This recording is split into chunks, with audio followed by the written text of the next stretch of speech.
Okay, eto na. Nagkabali-balentong na, nagkabulbul na ang script ng palasyo. Hindi nila kinaya ang ating pasabog sa Article 59 ng ICC arrest proceedings. Kung ano-ano nang pinagsasabi nila.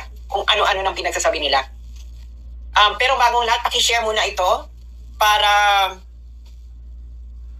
malaman ng sambayan ng Pilipino, lalo na sa inyong mga kaibigang sundalo, pulis. Huwag na kayo umasa sa mga politiko, wala na yan.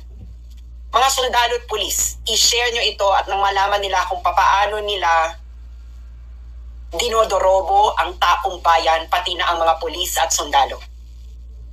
I cannot believe what this government is willing to do in order to make Filipinos stupid.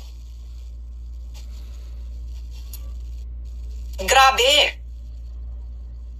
So i-share nyo muna ito nang malaman ng maraming tao. Okay. Etong, naalala nyo, nag-discuss ako ng Article 59 noon. Marami na yung nakapanood noon. Ano na siya, at this moment is mga nasa 1.4 million na. Nasa 1.4 million na. Since yesterday. 1.4 million. At dadami pa because I am correct. At bakit ako correct? Because ito na mga pinagsasabi ng Malacanang. Hindi na nila alam kung anong sasabihin nila.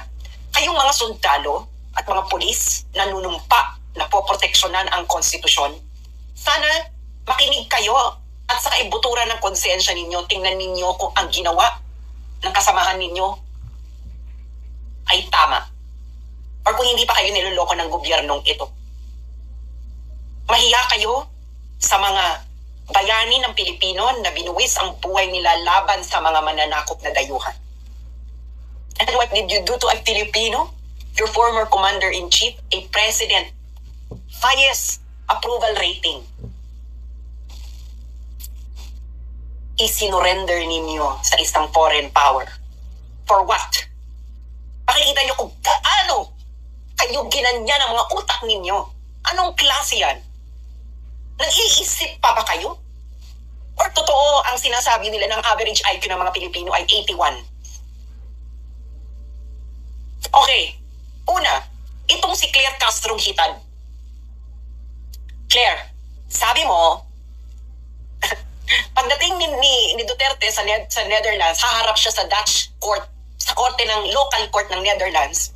At yung local court na yon ang magdetermina kung ang pag-aresto kay Duterte sa Pilipinas ay tama. Yung mga